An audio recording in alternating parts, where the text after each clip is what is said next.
I slammed on the brakes in my driveway, heart pounding like a hammer on steel. The garage door groaned halfway up and jammed. Two big, muddy work trucks sat crammed inside my single-car garage, diesel exhaust hanging thick in the air, oil already seeping onto the concrete floor I'd kept spotless for years. This wasn't a mistake. This was an invasion. There she stood, clipboard in hand, blocking my parking spot like she owned the place. Karen Whitaker, vice president of the HOA for 8 long years, blonde hair perfectly set, nails manicured, wearing that same smug expression she'd worn while measuring my grass blades with a ruler last summer. "What in God's name are your trucks doing in my garage?" I bellowed, voice shaking with fury. "Emergency protocol," she snapped back, not even blinking. "Community vehicles needed overflow parking. I have master keys for the good of the neighborhood." One truck had Whitaker Construction painted on the door. The other belonged to her husband, Ray. They'd broken in while I was at work, then slapped a violation notice on my front door for good measure. I'd had enough. I hit the button to close the door, watched it seal shut with those 2 trucks trapped inside, then called the police. That simple click of the lock started everything. My name is Frank Harlan, 54 years old, 3rd-generation machinist at a plant that builds parts for commercial airliners. My hands carry the scars of 30 years of honest labor. Calluses thick as leather, knuckles permanently stained with cutting oil. When my Uncle Ray passed 6 months earlier, he left me his modest ranch-style house in Pine Ridge Estates, a quiet corner lot place in a mid-sized Midwestern town where folks still wave from their porches. Or so I thought. The house came with a detached garage that just fit my pride and joy. My late father's restored 1987 Ford F-150. Every inch of that truck represented family sweat, 3 generations of Harlans keeping it running, polishing it, passing it down. But Karen Whitaker had been eyeing that garage for months. For years, she'd ruled Pine Ridge like her personal kingdom. She'd find people for mailbox colors, photograph holiday lights she deemed excessive.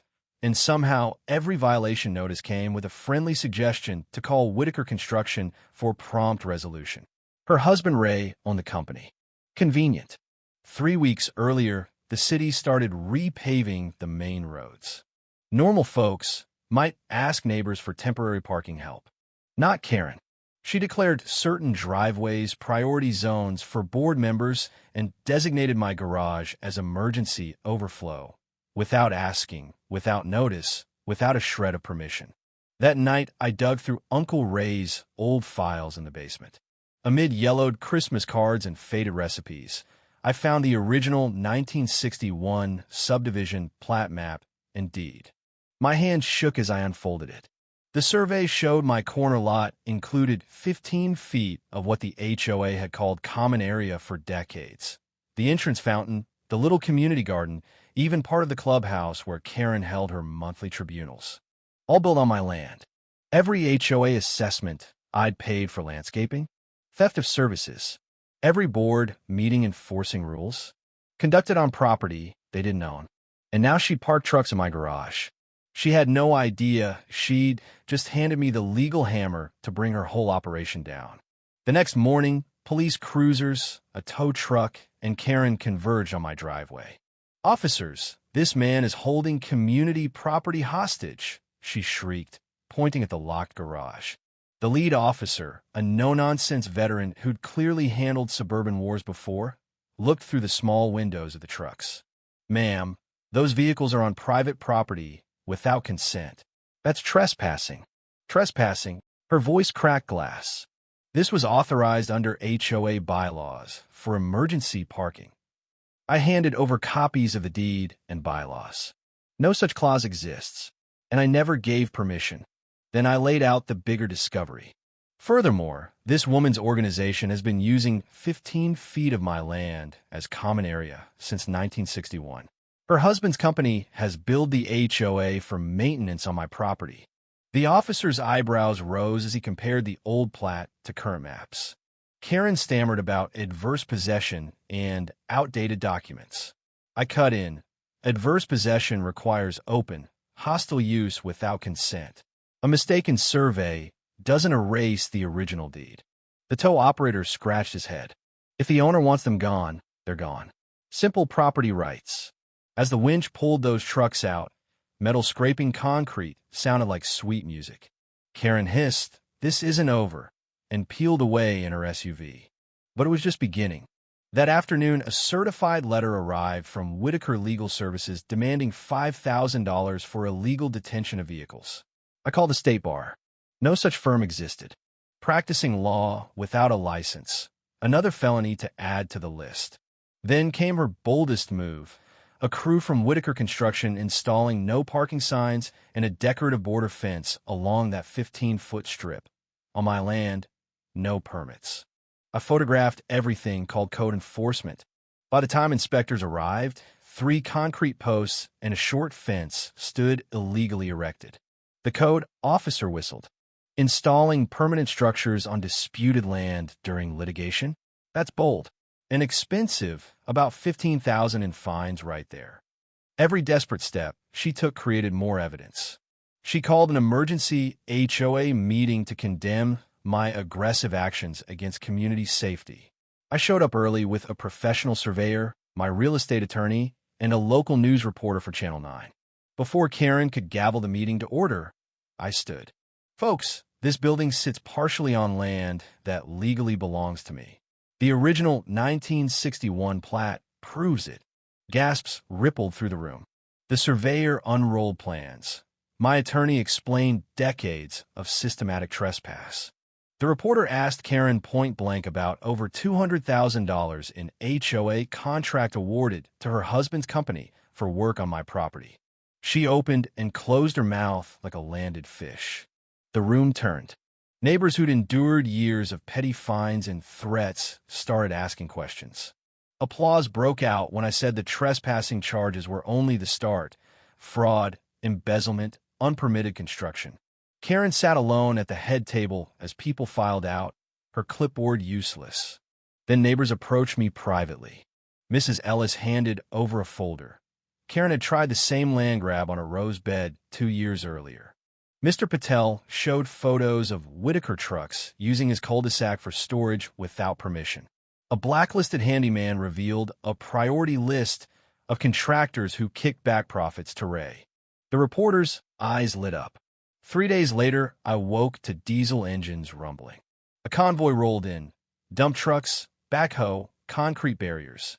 Karen in a hard hat directed them like a general. Emergency restoration of community property damaged by your illegal survey. They started digging footings for barriers on my land during active litigation. I called my attorney, destruction of evidence, then police. As officers arrived, Karen handed over papers claiming board approval. Then she added the fatal mistake. "Officer, Mr. Harlan has made terroristic threats against board members." The officer's face hardened. "Ma'am, terroristic threats are felonies. Why wasn't this reported properly?" I showed footage, every interaction, including Ray smashing survey markers with a crowbar the week before. Right then, Ray yelled at his crew to remove stakes before anyone sees them. Handcuffs clicked. Both Whitakers arrested for evidence tampering, destruction of property, false reports. Their emergency project became a crime scene. The county DA launched a financial crimes probe. What started as my boundary issue uncovered a kickback scheme across multiple HOAs. Over $2 million in inflated contracts, embezzled funds. Karen kept meticulous records. Her files read like confessions. Margin notes saying inflate 40%, add urgency penalties. The FBI joined. RICO charges, mail fraud, conspiracy. The scope hit 18 communities, thousands of victims. In federal court, Karen's defense tried painting me as the aggressor. I'd locked trucks, fabricated the deed, manipulated investigators. The judge shut it down. Your garage trespass triggered an investigation that exposed systematic fraud affecting thousands. Bail denied. She took a plea. 15 years federal prison, lifetime HOA ban, full forfeiture. Assets seized, her mansion, cars, jewelry, liquidated for victim restitution. Over $3 million returned to homeowners with interest. 2 years later, Pine Ridge Estates is transformed. The 15-foot strip became Harlan Community Park, donated to the city. Property values rose 20%. HOA fees dropped 40% with honest bidding. No more ruler-measured lawns or violation threats. The new board posts budgets online, audits independently. Neighbors wave again. Mrs. Ellis's roses bloom freely. Mr. Patel parks without fear. The handyman started his own fair price service. I park Dad's F-150 in that garage every night. Oil stains from Karen's trucks now faint reminders. What began as protecting my parking spot exposed a criminal enterprise and sparked statewide reforms. Mandatory audits, background checks, homeowner rights laws. One locked door changed everything.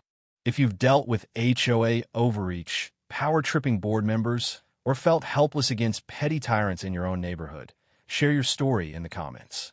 What would you have done in my place? Do you think standing up like this sometimes requires tough measures, even if it escalates? Or is there always a quieter way? I'd like to hear your take, especially on when fighting back crosses into justice versus something darker. Drop your thoughts below. Let's talk about real power, real injustice, and what it means to stand your ground in the place you call home.